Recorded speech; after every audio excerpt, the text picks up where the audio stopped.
And welcome back, everybody, to another episode of Benched with Bubba, episode 74. Talking more fantasy baseball. We'll hit up the third base position, talk some Humidor in Arizona, recent MLB signings. And my guest this week, in order to do so, he's a resident of the wonderful state of Arizona. He does all kinds of podcasts. He even, contrary to many beliefs, these two guys can write books. So they wrote a book. You can find him on Twitter at Bogman Sports and at inthisleague.com. Scott Bogman, how are we doing? Bubba, thank you. That was a fantastic introduction. I am doing fantastic today. I'm definitely not annoyed at all the work in my apartment complex going on. They're painting. Of course, they've been painting every single building this month, and they wait until the day I'm a guest on a show to do my building. Like literally, as we're talking, I just saw spray paint go over my window. So that is fantastic. They wait until this second. But yeah, I'm doing great. And the Welsh and I actually can write. Like a lot of people like my writing. I hate writing. I despise it. But we wrote a book.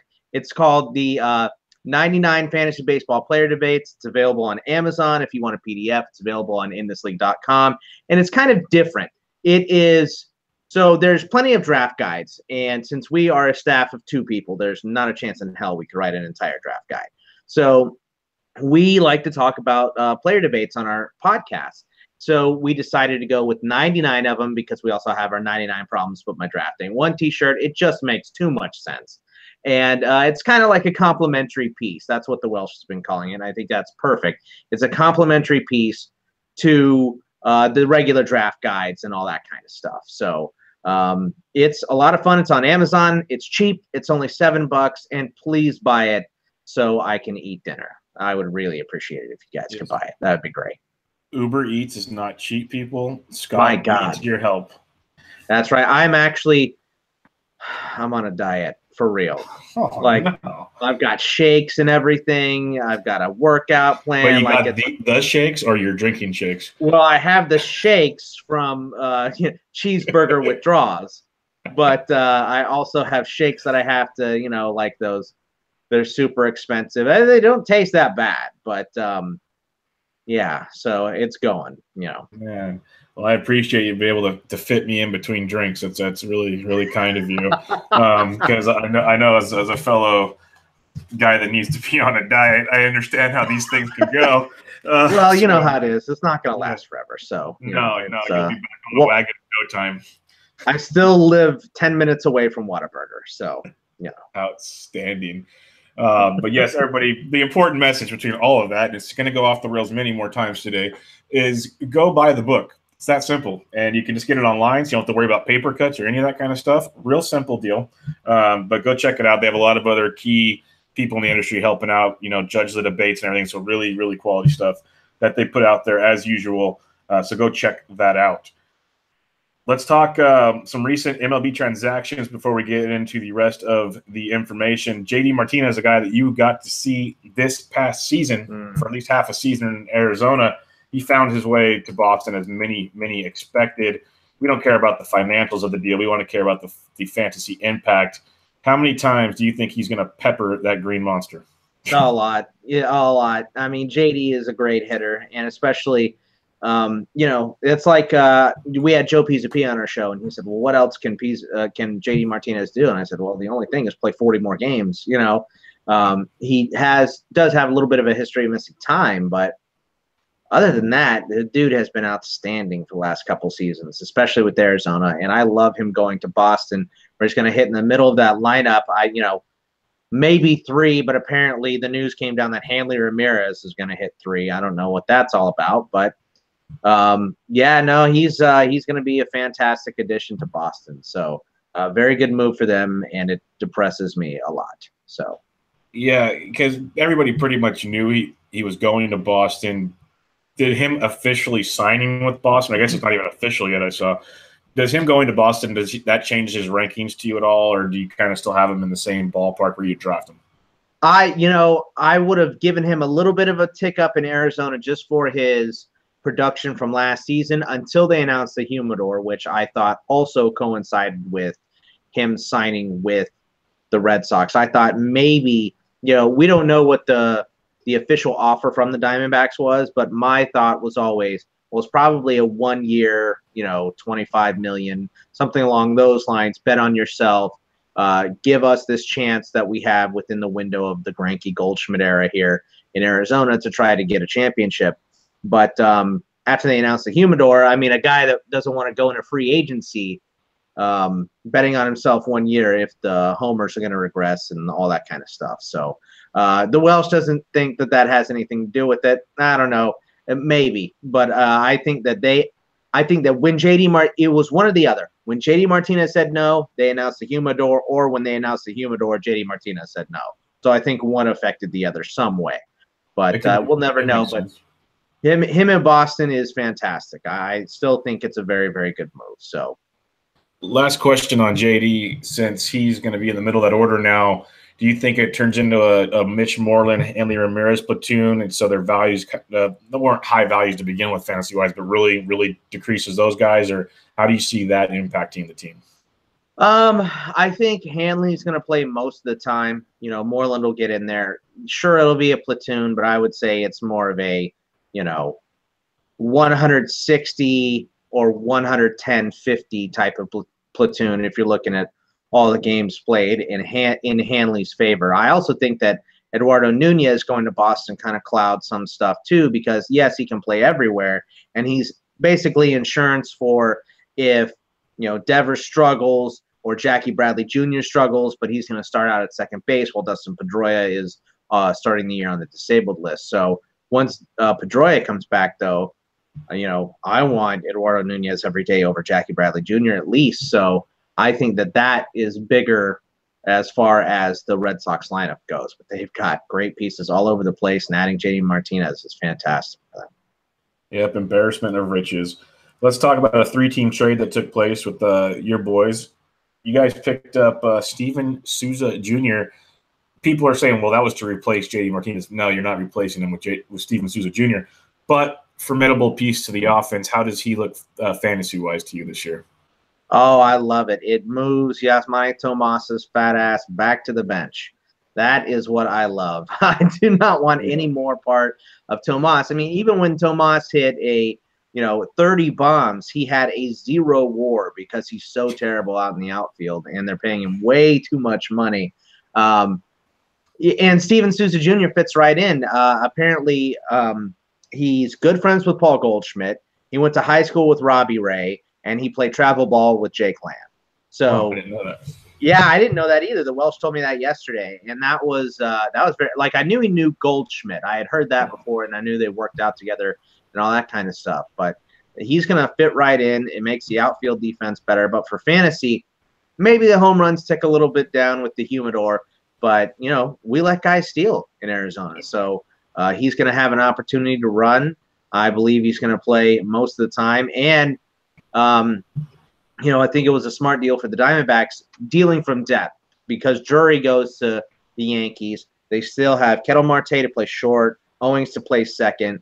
They've got Nick Ahmed backing up too, and Daniel Descalso on the bench. So, and Pollock is always hurt. Peralta got hurt last season. They signed Jared Dyson. So there's all kinds of depth in the outfield now for the injury problems. And Steven Souza did play a big chunk of last season, which he hasn't been known for. But he also really sank in the second half. He probably played through some injuries. Yeah, no, I think it's a great move for them. He's a good young ball player, cheap, under control through 2020, I believe it is. So really good move there. You mentioned Drury going to the Yankees. You saw him firsthand. I liked him a lot, especially if you talk splits against lefties. He can hit them really well. He's probably going to start the year at second base, but we all know there's Gleyber Torres and Andahar and a bunch of guys that eventually will come up. Do you see Drury as an asset fantasy-wise, or is it only like really deep league AL-only type stuff? No, I think he's an asset. And I actually read yesterday that Cashman said the plan is for Drury to start at third. So, but I think what it is, I think you're going to wind up being probably right. So Drury can play. He's a second baseman is his forte. He can play third. He can play a little bit of short. It's not his best thing, but he can do it. And he's had time in the outfield in Arizona. So the Yankees acquire a super utility type of player. But I think spring training is going to come down between Gleyber Torres and Miguel Andujar. And whoever winds up playing better, Drury will fill in the hole of whoever doesn't play better. So, maybe he'll start the year at third. If Andujar is bad, he can start the year second if Torres is bad. If they're both good, I would lean towards him starting at third, or maybe being a super utility. I mean, if those guys both play really, really well, he could be a bench bat. So I like him, but his future is a little bit up in the air in New York, just like it would be in Arizona. So I don't know if too much changed for him. I think he has a better chance of starting in New York, though. Definitely. I agree with that completely, because with him leaving, you mentioned Ketel Marte, who I'm big on this year, but more importantly, my question is for Chris Owings. Had a breakout year last year. Many are calling it a fluke. Do you think, kind of now having an everyday role with no one really to bug you at second base outside of Nick Ahmed, who I don't really count as bugging you, do you think Chris Owings can actually continue with it? I took offense to your comment last week, by the way, when you said Chris Owings kind of came out of nowhere here to play well. I guess you forgot that Chris Owings was minor league player of the year at one point in his career. Now he was hitting in Vegas. Yeah, and I was a little league all-star, and I'm sitting here talking to you. Great. AAA is different than Little League, I believe. Now, I was in Vegas, but Owings has been all over the place, right? So his career has been hampered by a couple of injuries, and some not his own. Remember, he started in center field for a big chunk when A.J. Pollock broke his arm. Like a couple days before the season started, they had no one to replace Pollock in center. No one athletically, but Owings, you can go from second to center. So he went out to center. He had to learn it. He probably brought a bunch of learning the outfield to the plate with him. So now he can finally know, I'm the starting second baseman going in, and I can concentrate on fielding and hitting. I know what I'm going to do this season. And he had the finger injury last year. Now he is a little bit set back at this point because he had to have a second finger surgery in November. So he's about a week and a half to 2 weeks behind the normal players. I don't know if it's going to affect his regular season. I don't know if he'll get caught up and be able to start the year at second, or if he'll be a little bit behind and come in around week, the middle of week 2, the middle of week 3, something along those lines. But I like Chris Owings for this season. And yeah, minor league player of the year. Bubba, come on, man. What are you doing? I do like him a lot. I just didn't know, because there's you know what I'm talking about. There's a lot of talk out there. People going, oh no, there's no way he can do this again. But last guy I want to ask about, Carlos Gomez signed 1 year, $4 million with the Rays yesterday to replace Steven Souza, and my immediate reaction was like, what the heck are the Rays doing? But I said that about 12 different times this week, and I text our boy Yancey, and I make sure he's got Kleenex close by, and one thing after another. It's a rough go. But Jeff Sullivan from Fangraphs comes out with an article about how Carlos Gomez is just a 4-year-old version of Steven Souza Jr. Yeah, except he's fragile. Do you buy into this at all? Like, is he work? Because you can get him super late in the draft. He's going to have everyday playing time. I mean, look, there's not many guys that are going to hit 3 or 4. There's 60 total of those guys. And Carlos Gomez is cleanup hitter for the Rays. The Rays don't have the best lineup in the world, obviously. But he stayed somewhat healthy last season for Carlos Gomez. And I think that is exactly right. If you look at the stat line, Carlos Gomez is a guy with all kinds of power and all kinds of speed. He's just constantly hurt. But if you can snag him close to the end of your draft, I don't see why not. Go get a cleanup hitter hitting in the middle of a major league lineup, and see how long he's going to last for you. Now, a couple seasons ago, he's going way too high. I mean, the dude is constantly throwing out his shoulder because he swings as hard as he possibly can on every single pitch. I don't know if you've ever watched him, but it's my shoulder hurts watching him swing like that. It's ridiculous. So, but yeah, I mean, I think he is, he's a poor man's version of Souza, who is, a poor man's version of some of the elite players. So, yeah, no, it was an impressive article to read, because at first glance, like I said, it looked rough, and then I got my typical foot and mouth disease, and as I read it and realized, oh wow, there's a lot to be said about this, and then you hit the nail on the head. A 3 or 4 hitter in baseball, there's only 60 of them, and that's primo real estate. So definitely someone to keep an eye on, and obviously he'll go up draft boards as we continue to draft this season. let's get into the humidor. I've kind of left it off the last few podcasts as info keeps coming out, and I knew I had Mr. Arizona coming on today. And I want to get your kind of impact or your insight, because you've probably heard more stuff than even what we know about in the area and, talking to whoever you talk to. But Derek Carty came out with a bunch of good information saying all data shows 25 to 50% reduction, which to me is a very wide range. But we saw what it did in Colorado. What are they talking about in Arizona?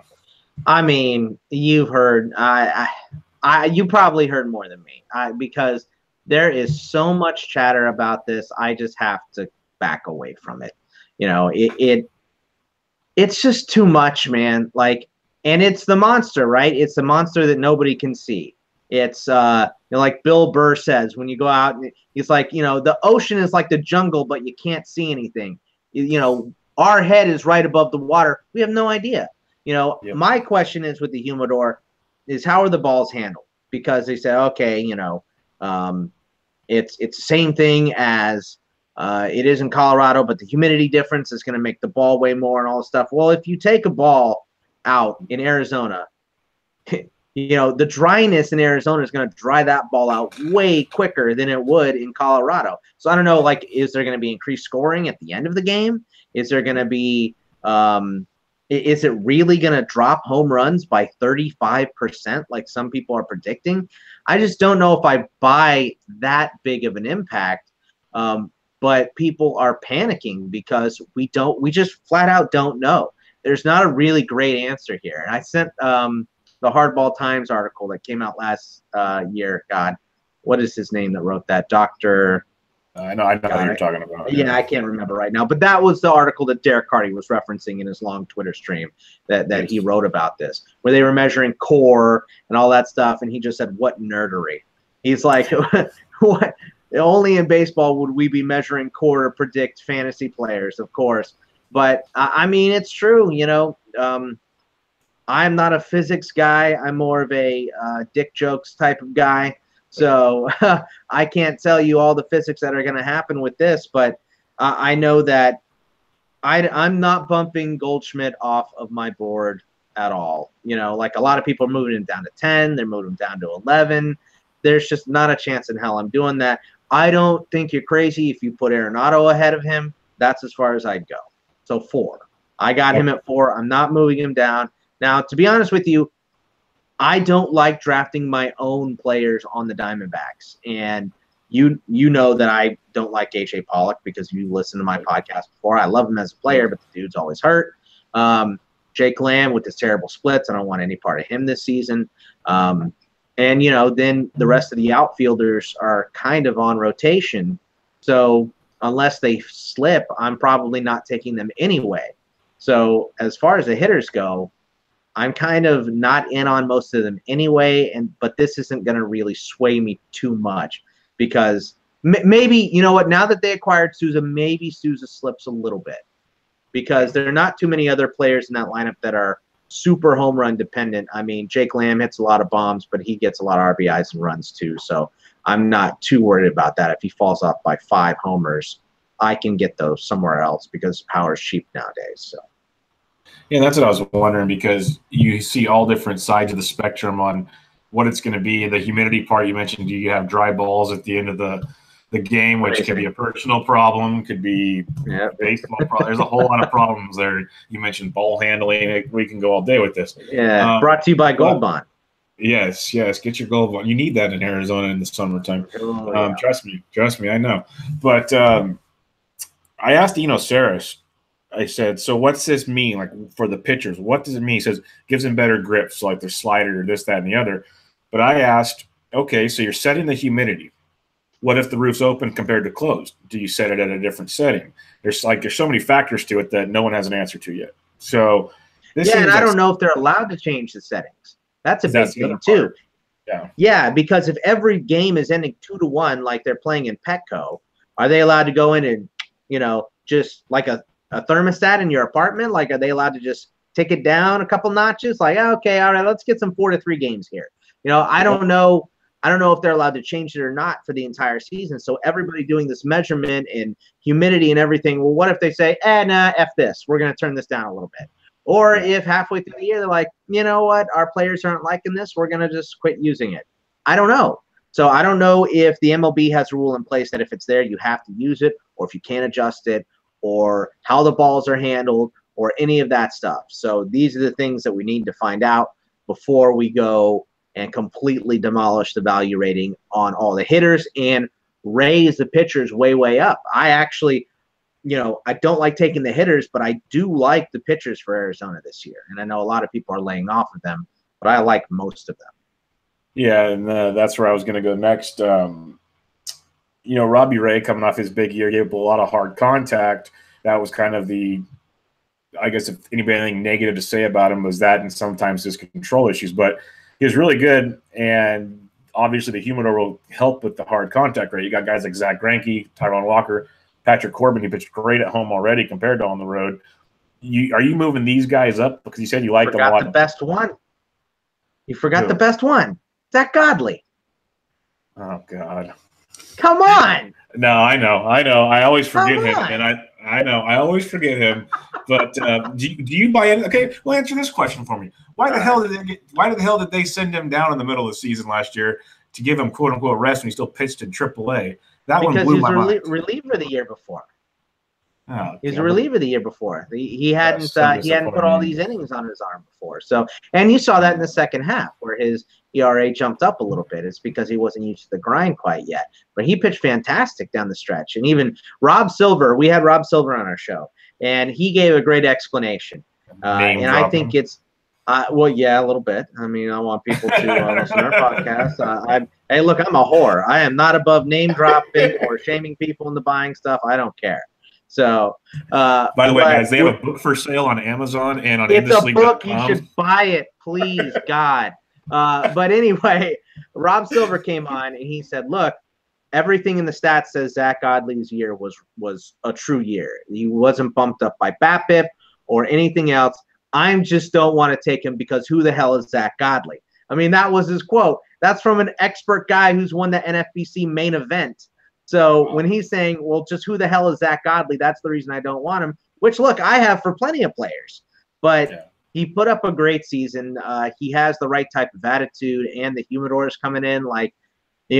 I'm not going to be the guy to avoid him. I'm not going to bump him up ridiculously on I think pitchers list has him in the top 20. I'm not going to go up that high on him because it is 1 year. But I'm not going to avoid him at all. And I'm not going to avoid the rest of these guys. Robby Ray, I think his problem in past seasons was he was around the plate just too much. When you have that filthy kind of stuff, you don't have to be on top of the plate all the time. And I think he was a little bit adjusted. And also, we brought in pitchers type of catchers last season. Beef Wellington was out. It was a bunch of framers. It was Jeff Mathis. It was Chris Iannetta, who had a good offensive year also, but he's much better as a catcher. I'm a little bit scared of what Alex Avila is going to bring because he's known as much more of an offensive catcher. But I know that Greinke is going to be pitching to Mathis. He will be pitching to Mathis. That's that. So, we'll have to see how these years repeat. But Robby Ray's big bugaboo was pitching at home. His ERA was, I think, almost 2.5, 3 runs higher at home than it was on the road. His ERA on the road was under 2. I think it was 1.86, somewhere around there. It was 4.12 or somewhere in that neighborhood at home. So you add the Humidor in. If you think it's going to have some type of effect, it's got to be better for him. I don't know if he's going to repeat a under 2 road ERA this season, but I think he has moved himself into that second deck type of pitchers. That second tierish. I would put him in the top 20. I don't think I would put. I'm not moving Godley there quite yet. And Corbin had 19 quality starts last season. I like so Corbin. Did Greinke. You get Corbin so late. I was 2 years early on that guy. Yeah, I was 2 years early on him. So, and he's 2 years removed from Tommy John now too. So, and he was a stud. He was an all-star before the Tommy John surgery. He was, I think he was a second pitcher in the game in Shea in 2013. So he was really, really good.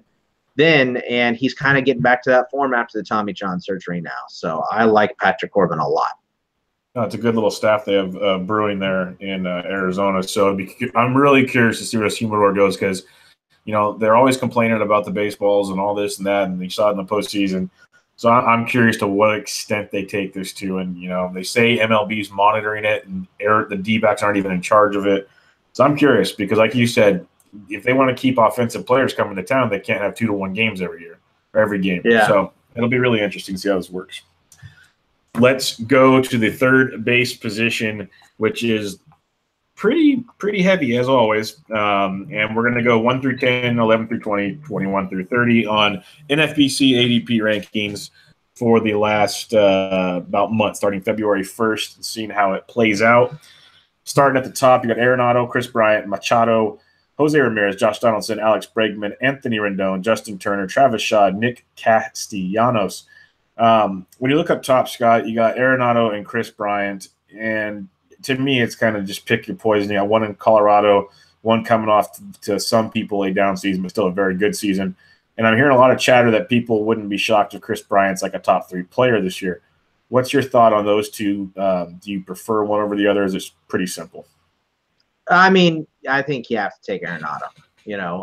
If you're picking between these guys, playing in Colorado, fantastic lineup. Everything just adds up to him. Chris Bryant, though, going off at 15 as his ADP, I mean, barely a first rounder. That's a bit much. This dude is a fantastic hitter. He's a great player. He was MVP his second full year. Chris Bryant is amazing. So I don't know why he's going this low. I like him a lot. And I don't like the third base position this season very much at all. So I think that getting Chris Bryant late in the first or, early in the second, if you're in a 12-man, I think it's a great idea. I love that dude. He's really, really good. So when you say you don't like the third base position, do you not like the depth at the third base position, or you just don't like the position? It's not – it is kind of deep. But these players, these third basemen have such high ceilings and such low floors that they're just dicey. I feel like every single third baseman outside, like I got to 7. After you get to 7 on this list, which is Arenado, Bryant, Machado, Ramirez, Donaldson, Bregman, Rendon, after that, it gets really shaky and untrustworthy. So that's just kind of how I see third base playing out. So I like to grab one a little bit early if I can. I've been doing my mocks where I haven't been taking third baseman, and I haven't been taking one of those 7 first basemen, third baseman, and after that, I wait and been stuck with Miguel Andujar, and that flew out the window when they traded for Drury now. So now I don't know what the hell I'm going to do with third base for most of my things. Luckily, those were mocks and not real drafts yet. So exactly. But no, that's a good point because it does get really, really dicey. Guys you could see finishing top 10 at third base, no problem, or guys that, could just completely destroy your team. So I get what you're saying there. You got Machado, Ramirez, then you have Josh Donaldson sitting there, the 5th third baseman off the board at pick 29, about 30 overall. No, didn't play all year last year due to injuries, but when he played really, really, really well. Going into a contract season, do you see Donaldson finishing, maybe with the Chris Bryants of the world, or is 5th about right here? This is another guy, even though I like Donaldson, he has wild swings. I think this is a great spot to buy him because you're not spending a super high pick. You're not spending a first rounder like you were last season. And this is a guy that can provide you first round value. I think for Donaldson, it's really all about staying healthy. And if he can stay healthy and provide you the type of numbers that he has before, this is another guy that was the MVP. You're getting a fantastic value, and you're getting it at somewhat of a premium position. Now, there are some guys down here that people are going to like. They're going to like the Travis Shaws. They're going to like the Joey Gallos or Sano or Lamb. There's maybe one of those guys later here that I actually like, though. So, snagging a Josh Donaldson, and apologize if you can hear this car alarm of people. Apparently, I just have savages living in my complex. All the hot takes. Alarms going off. Yeah, for all the hot takes, right, exactly. So, but yeah, if you can grab Josh Donaldson, I think were you the one that was saying you don't know if you're buying in on the Jose Ramirez hype? I listened to a lot of podcasts. Was that you? I'm kind of torn on him. I agree with. I like his hit tools, like his average and everything. I don't know if I'm buying into the power quite yet. Okay, and that's fine. I mean, as long as the dude's still swiping bases. Yeah. You're okay, but I mean, let's see, what are his projections here for Donaldson? 29 bombs, 78 RBI, and 80 runs. That's still pretty damn good, hitting 276. And we know the type of ceiling that he has, and that's over 100 runs, 100 RBI, and 35 to 40 bombs. So I love where he's going. I think it's a great value. Yeah, I think he's fallen too far. At 6 and 7, you have Bregman and Anthony Rendon. Rendon coming off that really good year. And then Bregman started out horrible, almost got put back to the minors, and then he tore it up in the second half. Just great second half. Saw it in the playoffs. I'm kind of surprised he's going this high, but at the same time, I wouldn't be shocked if he finished this high. Would you rather have Bregman at 31 or wait 26 picks for Rendon is kind of where I'm going with this. I would rather have Rendon, to be honest with you. I love Bregman, but I think you're right. I think the hype is a bit much. Now, the one positive that we see from him is exactly what you said. When he made his readjustments, he was fantastic, and he didn't have to get sent down. He had over 300 in the second half. He has power and speed, which is nice. Rendon does not have speed. And Rendon's a bit of an injury risk. He's missed plenty of games in the past. I think that's why you're seeing the precipitous drop-off between these two guys. But if I had my choice, I would probably take a pitcher or like a Gary Sanchez where Alex Bregman is going, and then take Rendon a round and a half or 2 rounds later if I could do that. So I like Bregman, but I just think he's going a touch high. Yep. Because he's going like 2 picks after Donaldson. I'd much rather have Donaldson. That's crazy. Yeah, I'd rather have Donaldson or I'd wait because like you said, I don't mind Bregman. It's the price is steep for me. It's nice that he qualifies at short too. I'll say that does help. That does help a lot because shortstop's a position you either go early or you wait, in my opinion. Because But last guy in the top 10 I want to ask you about is Nick Castellanos. He creeped in there. Everyone couldn't stop talking about it. That he's got the hard hit rate, the hard contact, exit velocity, this, that, and the other. And he had a good season. Had a really good season. He's outfield eligible with his third base. Yeah, he's projected to hit 272 with 23 homers. Doesn't run at all. And he's in a horrible lineup now where his best protection is Miguel Cabrera, or maybe the shell of Miguel Cabrera. So do you even have any desire to take Castellanos, or is this kind of just a pass? I don't have desire to take him, but I don't know if he's not a guy that he's not a 0 shares guy. I'll say that. That's why I said the top 7, because when you look at Turner, Turner hit 377 in the first half, 266 in the second half. He was dealing with some injuries. When you look at Travis Shaw to me is the Zach Godley of hitters. Like, where the F did you come from, dude? Like, how did you all of a sudden have this fantastic year where you're hitting bombs and stealing bases and all this kind of stuff? I don't know if I buy into Travis Shaw at all.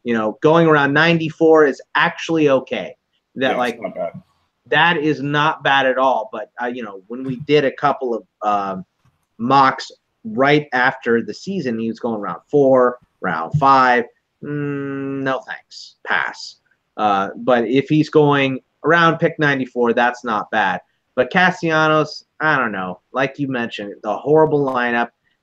And really, we don't know. Like, Victor had a heart problem last year. Is he really going to come back and play?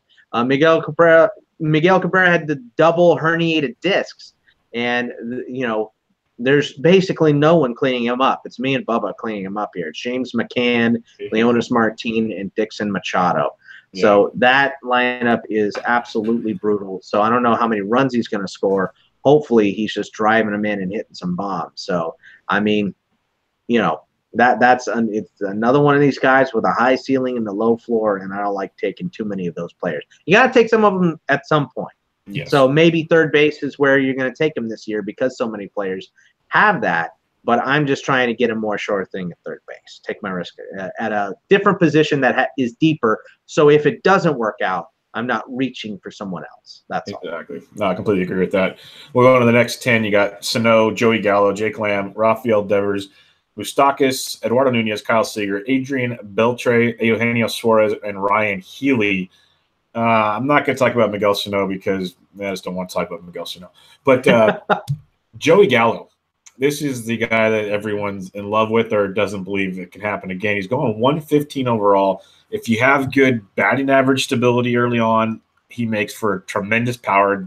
That's a Captain Obvious quote for you. But again, this is the definition of high risk right here. Yeah. Joey Gallo, what's your thoughts on him if you came to the point where maybe he dropped another 20 picks in the draft? I actually think that Joey Gallo might be the safest one of these guys. Well, you know what Seager really is. Yeah, but you know what you're gonna get shit average and a ton of homers. Yep. So dude's gonna hit, I would say, at least 30 homers. He's probably gonna drive in 100. He's probably gonna score between 85 and 90. He'll even throw you in a couple stolen bases. So I don't believe it at all. But if he could raise that batting average just a little bit, he'd be going much, much higher. So I actually love to buy Joey Gallo, and I don't mind him at 115 at all. I just think that every mock I've done, he's gone a little bit earlier than that. Agreed. So, yeah. You know, that is exactly where I want to buy him, but I think people also know that. So they look and they say, well, Miguel Sano has this assault thing. Jake Lamb had a terrible second half. Devers is young. Moustakas doesn't have a team. I'm going to just take the 40 homer guy with the horrible average and try to short my average. You know, draft Joey Gallo and DJ LeMahieu together. And there you go. Kind of set. So. Yep. No, I'm 100% there. If you got Jose Altuve, go get Joey Gallo. Yes. Like that. Great idea. I love that combination. Raphael Devers, young guy, pretty good season. Supposed to be the everyday third baseman now, but you mentioned Eduardo Nunez can help spell time if Devers struggles because he can still go back down. But do you like Raphael Devers this year? Or I know he's an amazing pedigree and everything. Like, he's going to be really good. But are you on him this year? You still want another year or two out of him? I feel like I would get kicked off my own show if I said that I didn't like Raphael Devers because the Welsh is absolutely obsessed with Raphael Devers. So I mean, it's hard not to like this dude. You know, he came up and he was very, very impressive in his short stint last season. He's hitting in the middle of that Boston lineup. I think he's projected to hit 6, somewhere around there, 5 or 6. I mean, he's got a lot of power, hit in the middle of a great lineup. He didn't show any deficiencies at the big league level last season. So I like him. But like I said, the risk is, you know, we've seen plenty of guys come up and hit incredible, and then the next year they blow. Trevor Story. So, you know, I don't know how it's going to go, but he has the pedigree. He has all of this stuff. So I like taking Raphael Devers too. Maybe I'm talking myself a little bit more into these third basemen. Like, this is a nice tier of third baseman. I'd rather wait a little bit and take if I don't get the top 7, I don't want to reach on Shaw. I don't want to reach on Turner or Castellanos or Sano. I'd rather go with Gallo, Devers, Moose, Seager, and Beltre. One of those guys. I don't want Eduardo Nunez. You know, I've already told you guys I don't want anything to do with Jake Lamb. And moving past into the lower guys, I don't want any of those dudes at all. So if I don't get one in the top 18 here, you know, it's rough in the streets at third base. So if you're in a deeper league, it's really, really rough. But yeah, Devers is fine. I like drafting Devers. And that point you made about it gets rough if you're in a deep league. I've realized that doing a lot of mocks. If you don't have one of these, I'll even go as far as saying top 20. I don't want all those, but you better have at least one of those guys there. At 18, going 159 overall, Adrian Beltre. This is a guy that I love getting here. I think he's not getting the respect he deserves. I know he was hurt last year. I know he's old. You can't completely draft things based on a guy that's going to get hurt. We know if he plays 140 games, his production is way better than 159. So are you okay? Yeah. You already mentioned his name. Are you okay with him being your starting third baseman? I'm absolutely fine with Beltre being my starting third baseman. I've taken him. I think we've done 5 mocks. I've taken him in 2. Yep. So I've taken Andujar in the other 2, and I can't even remember who my other guy was. But yeah, no, I really, really like taking Beltre. I think you're right, and I think Seager's getting a little bit of that too. I think people were taking Seager in the 6th round last year, and all of a sudden he's dropping down around 9. And going behind Jake Lamb is surprising to me. I know when you look at the overall numbers, Jake Lamb is a little bit younger, a little bit sexier, but that second half will sink you. So especially if you're in a head-to-head league. You know, if you're in Roto, okay, you get the great stats from Lamb in the second half, maybe try to move him or something. But if you have Lamb and yeah, they're painting my door again, of course. Sorry about that. No but problem. if you're taking Lamb there, why not wait and take Seager round and a half, 2 rounds later? I'd much rather do that. I mean, and we were talking about this last year. Why the hell are you taking Seager in the 6th when you can get Lamb in the 9th? It's the same thing. They're kind of the same dude, so take the dude that is going later. Exactly. That's my opinion on those 2 guys. Last guy I want to ask you about here at 19th, going 195 basically. Eugenio Suarez, big year last year, still gets to hit in that great ballpark with Joey Votto around him. You know, average might not be what you expect, but he still has the 20, 25 homer power. Is this a guy you don't mind, or are you cutting off at 18 like you talked about? Well, here's the thing with Suarez. Like, even if you believe in those numbers, they have Nick Senzel just breathing down his neck. And I know Senzel's been playing short. Yeah, I know that's what they said, but you draft a guy who came up playing short and you immediately moved him in the draft to 3rd. That means you think he's probably a third baseman.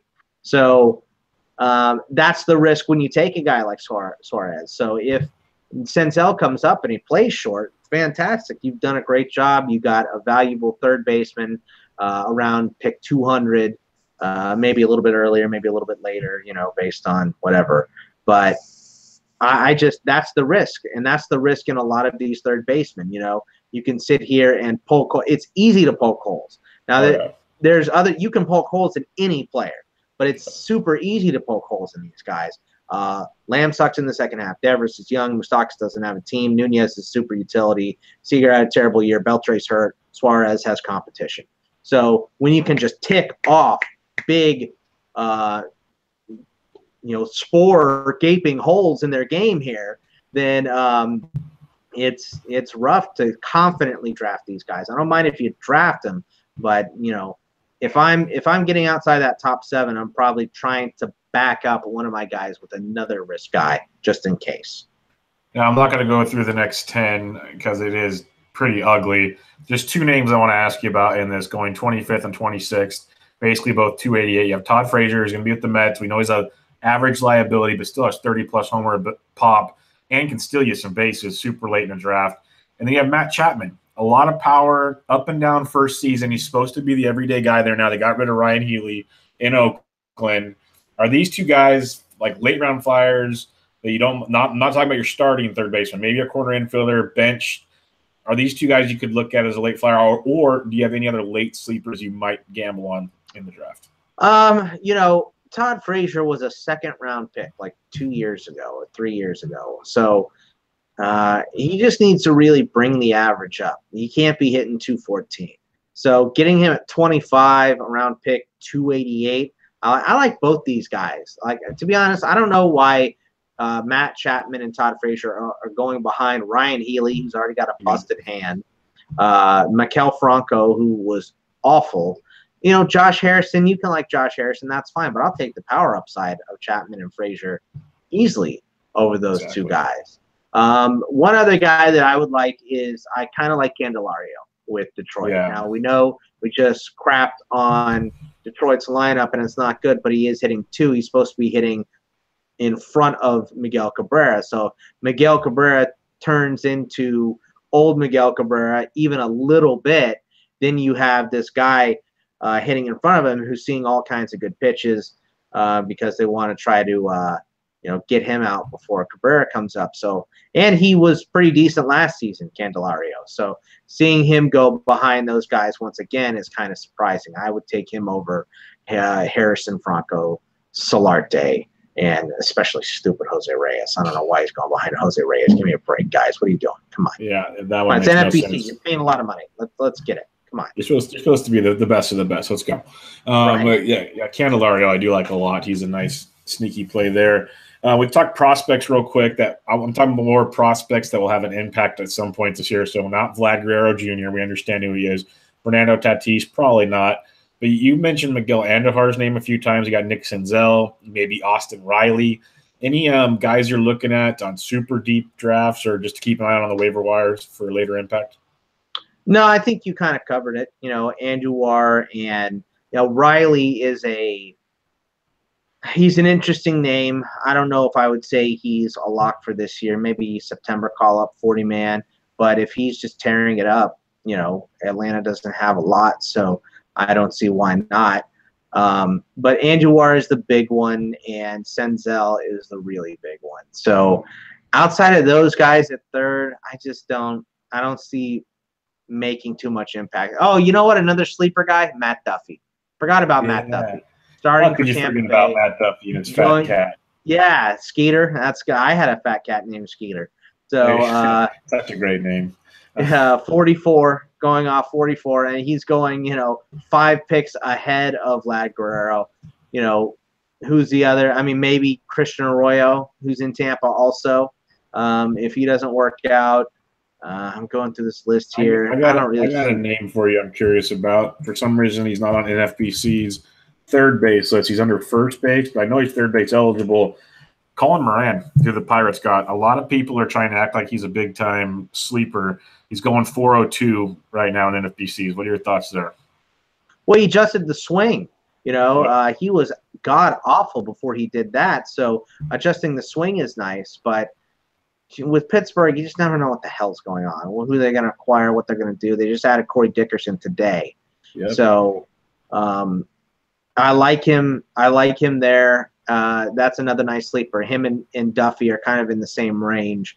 If you want a little bit more batting average consistency type of stuff, guy hitting high in the lineup, go with Duffy. If you're looking for maybe a power play because you took a Billy Hamilton or someone that D. Gordon, someone who doesn't hit a lot of power, you're trying to find at the end of the draft, Colin Moran's not a bad pick.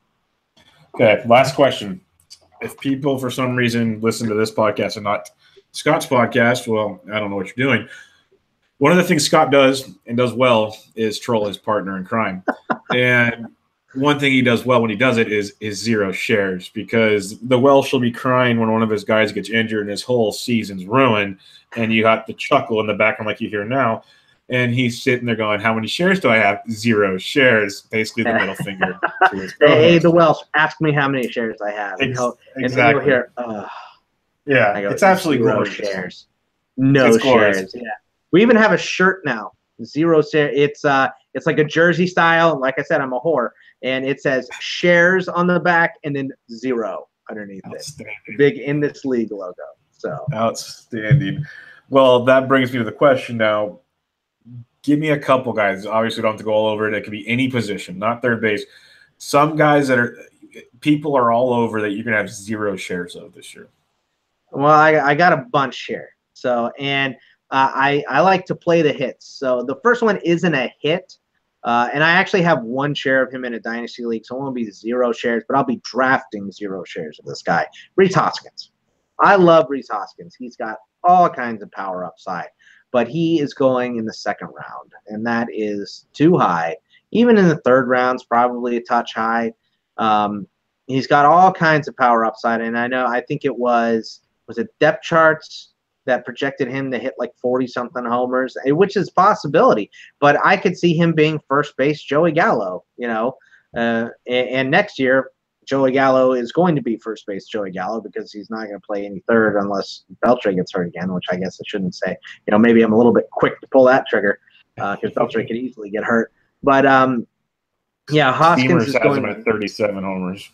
37, okay. I mean, that is aggressive for Steamer. Usually they're fairly, usually they're fairly conservative. But Hoskins is going too high. I'd rather take Edwin Encarnacion the next round, who's basically the same dude but has all kinds of consistency. And, Hoskins played 2 months. He hit 300 one month. He hit 220 the next month. So, the league adjusted fairly well to him. So Rhys Hoskins definitely a 0 shares guy for me this season. Beautiful. I like it. I have some more hits here too. Strasburg, I'll never own. Bubba, you know that. Pollock, I can't do Strasburg either. I just can't do it. I'm in your same shoes. I can't do it. He was good last year. Like last year, he was fairly healthy. Very good. But can't do it. I can't put myself through that. I have enough gray hairs. Pollock, no way. Not a chance. He's Glass Joe from Mike Tyson. Ryan Braun, the lying cheater. Never take Ryan Braun. I just will not do it. I don't care how far he drops. I'm still bitter from 2007. I hold grudges, people. I was about to say, good Lord. Well, he was on those goddamn horse steroids, and he hit 5 homers in the NLDS and bounced the Diamondbacks, who had a better chance to win. I just can't even get all that out. And then a couple new guys coming up on this list. Schwarber. I like Schwarber, and he's another one of those guys like Hoskins. Like, I already have a share, and I'm not going to trade him now because he's not kind of worth anything at this point or enough from where I drafted him in our initial draft. But his splits are terrible, and Joe Madden is his coach, and he'll be defensively replaced in almost every single game that he starts anyway. So I'm not going to have any shares of Schwarber. I don't trust this Conforto shoulder injury, so I'm 0 shares on Michael Conforto. Alex Reyes, I don't want to mess with arm injuries, going into the bullpen possibly too. I don't want any of that. And Jackie Bradley Jr., because of the stuff I mentioned at the top with Eduardo Nunez coming in, I think Jackie Bradley Jr. is the dude that gets pushed out. And the last guy is Julio Teheran. Guy can't pitch at home. Half of the starts are going to be at home. And I was listening to Sleeper in the Bust, and I can't remember who it was, but they said somebody said they would rather live in Tehran than draft Tehran. And I just that's perfect. That's perfect analogy for that guy. Yep, that is perfect because lefties torch him, and in that ballpark, we know how that ends. So don't go there.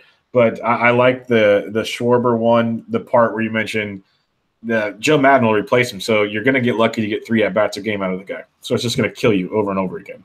So, yeah, well said. All right, Scott, it's been a pleasure. Thank you for joining us, everybody. InThisLeague.com. He does podcasts all the time. He's on FNTSY Radio. He's doing a bunch of NFL draft stuff. It's not just fantasy baseball, does basketball. He's got a lot of that going on. College fantasy football for every nerd. I've got every nerd covered, all of them. And please, for God's sake, Amazon.com. 99 fantasy baseball player debates. I would really love it. And like I said, PDF version we have on inthisleague.com too. And then I am at Bogman Sports, and the Welsh is at Is It the Welsh if you want to give him a pity follow. Oh my God. He's going to be so flattered because he never mentions you when he's on. That was adorable. Well, he's an asshole. So I'm not. And on that note, everybody, Ben's Bubba episode 74 in the books again. Scott, thanks for joining me, man. We'll do this again. You got it. Thanks, man. Appreciate it.